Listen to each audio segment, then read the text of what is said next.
دنیا کی کسی بھی تحقیق میں چلے جائے، سب سے زیادہ قابل اعتبار اور ناقابل اعتماد رویہ انسان کا ہی ہے۔ کب ایک انسان سانپ سے زیادہ زہریلا اور درندے سے زیادہ خونخوار ہو جائے پتہ ہی نہیں چلتا۔ یہ مت کہو کہ جو میں چاہتا ہوں وہ ناممکن ہے۔ حضرت زکریا علیہ السلام کی ہڈیاں بوڑھی ہو چکی تھی، سر کے بال کب کے سفید ہو چکے تھے، ان کی بیوی بانجھ تھی، اس کے باوجود وہ اللہ تعالیٰ سے بیٹا مانگ رہے تھے۔ اللہ نے دے دیا اور نام بھی خود رکھا، فرمایا اس کا نام یحییٰ ہوگا۔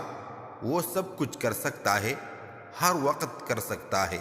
ان اللہ علی کل شیء قدیر، بے شک اللہ تعالی ہر چیز پر قادر ہے۔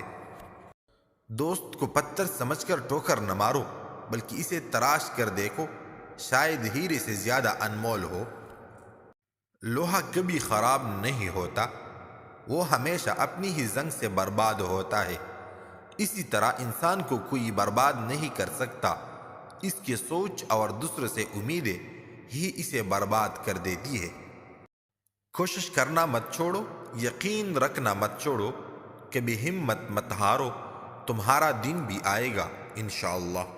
دوسروں کی مدد کرنے کے لیے ضروری نہیں کہ آپ بہت طاقتور اور امیر ہو، صرف رحم دل ہونا ہی کافی ہوتا ہے۔ کہتے ہیں کہ جب عورت کسی مرد کے پاس آنا چاہتی ہے تو وہ اپنے آپ کو اس مرد کی پسند میں ڈالنا شروع کر دیتی ہے۔ تم وہ مانگتے ہو جو تمہیں اچھا نظر آتا ہے، اللہ تعالیٰ تمہیں وہ نوازتا ہے جو تمہارے لیے بہترین ہوتا ہے۔